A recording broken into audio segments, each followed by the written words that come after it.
I'm Emily Drennan. I'm the curator here at the Hearst Center and registrar. This is the registrar part. I'm going to show you this piece here. It's a tapestry. It's wool. It's by Ruth Hardinger. She's an Iowa native, lives now in Manhattan. She's working there. She's a recent recipient of, Manna Contemporary, has given her a grant to do a show coming up this winter, and we're going to have information about that on our website too.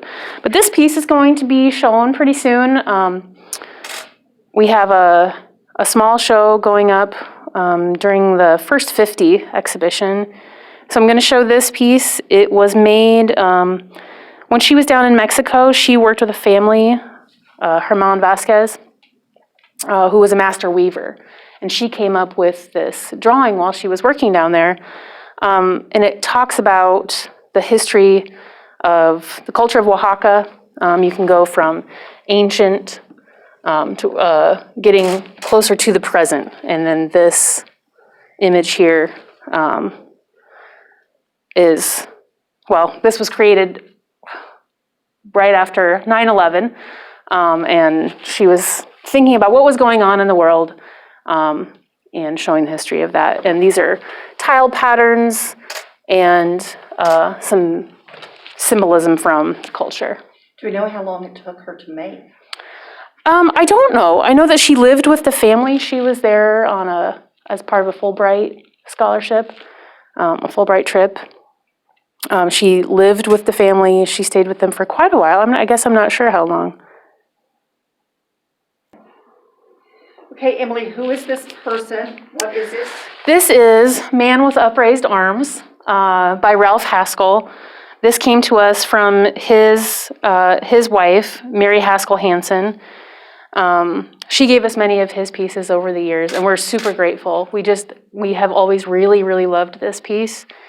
What happened to it? We used it to greet people into the building for a long time, and unfortunately one day there was a really excited child that accidentally knocked him over. So he got broken here, got crushed on his chest a little bit.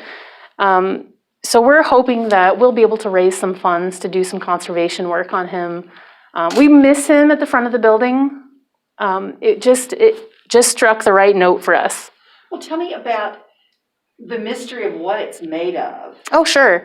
In the 60s, at the University of Northern Iowa, and probably lots of places, sculptors were using experimental materials.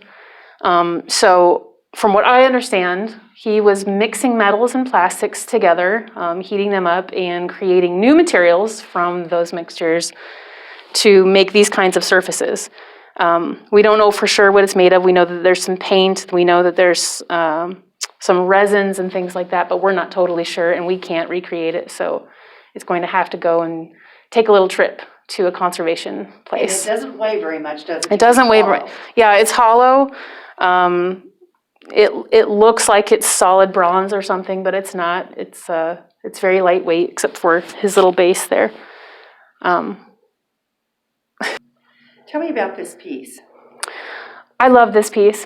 This has been at the Hearst Center since 1990, whenever Ferner gave it to us. I think it was 1990.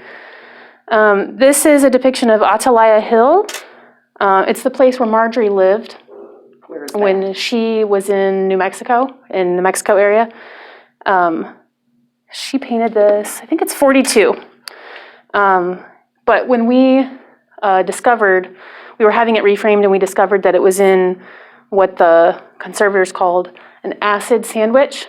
There were a backing board and a mat board, and it was all adhered. It was all stuck together, and there were miles of tape and just horrible materials. So it just got some conservation work done. It took us a long time to do it because we had to raise some funds. How much did it cost? It was about $5,000. How long did it take them? I think it was up in Minneapolis for quite a while, but for them to actually do the work was just a few months. But it matters because we're sort of the repository for Marjorie Newton's work in the world.